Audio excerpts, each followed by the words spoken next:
Part 64. A Deadly Dream.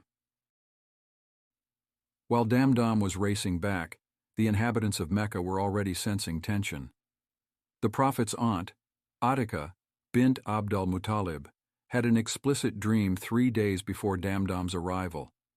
She called al-Abbas and informed him that she dreamt that a crier would come to Mecca, racing on his camel, shouting, "O traitors, meet your death in 3 days!" The crier repeated the same sentence on top of the Kaaba, and again on top of Mount Abu Qubays, the highest point in Mecca. The crier then picked up a large boulder and toppled it over the mountain. As the rock reached the base, it splintered into several rocks, hitting every single house in Mecca. The dream worried al-Abbas, so he urged her to keep it a secret. However, al-Abbas contradicted his own advice, telling al-Walid ibn Utbah, who was sworn to secrecy but still told his father Utbah. Eventually, the entirety of Mecca was gossiping about this dystopian dream. As al-Abbas was performing tawaf, Abu Jahl ambushed him, asking sarcastically, "O children of Abdul Muttalib, since when did you get a female prophetess?" Abu Jahl then threatened that if the prediction does not come true, the Banu Hashim would be publicly shamed as the liars of Mecca. Caught off guard, al-Abbas denied everything, but before he even returned to his house, the women of the Banu Hashim began chastising him, accusing him of failing to defend his own womenfolk. Embarrassed, the next morning al-Abbas headed out to rebuke Abu Jahl to restore his honor. However, Abu Jahl turned away in shame and could not even bear to face him. It was the 3rd day after the dream, and the crier had arrived. Damdam was seen racing into Mecca, screaming. He mutilated his horse for dramatic effect, cutting off its nose as a symbolic cry for help.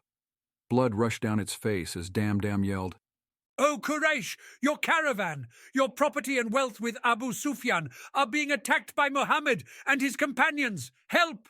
He was calling them to their wealth, but as Atika predicted, he was calling them to their death. Damdam's dramatic plea rallied the Quraysh, and they mobilized 1,300 men in a single day. Every single household in Mecca sent at least one fighter, if not more, again corroborating Atika's dream.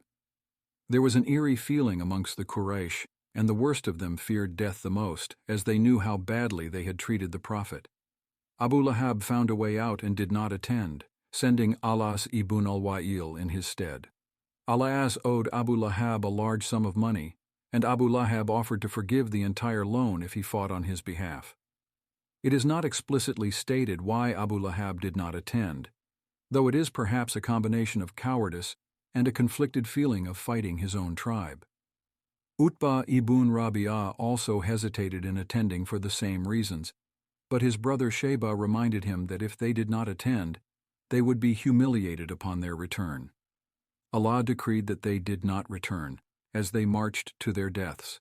As described throughout this book, Uqba ibn Abi Mu'ayt was the worst of them all, and he knew he would not be spared. One day in Mecca, Uqba invited the Prophet to eat with him mockingly, to which the Prophet said, "I will not eat with you until you testify that there is no God but Allah, and that I am his messenger." In his fury, Uqba spat in the blessed face of the Prophet, and the Prophet calmly wiped the spit away and said, "O Uqba, when we meet outside the valleys of Mecca, I will execute you." Deep down, Uqba knew this prediction would come true, hence his hesitation. However, a family member reassured him and offered his fastest camel so he could escape if the Quraysh lost. Uqba then reluctantly agreed to join. Of those who also desperately tried to avoid attending was Umayyah ibn Khalaf, the wretched abuser of Bilal. He was obese in stature with no fighting skills whatsoever, so he paid a man to fight in his stead. However, he was of the most senior figures of the Quraysh, and his absence would cause a blow to their morale. Abu Jahl tried to rally him by massaging his ego, but it was not enough, so he went to Uqba and hatched a plot to embarrass Umayyah. Uqba, overcompensating for his own cowardice, approached Umayyah as he was sitting in the haram and gifted him an incense burner typically used by women, saying, "This is your gift, O Umayyah. Perfume yourself, as you are nothing but a woman." This public humiliation was enough to rile Umayyah to publicly declare his attendance. Indeed, Uqba and Abu Jahl led Umayyah to his death simply to save face.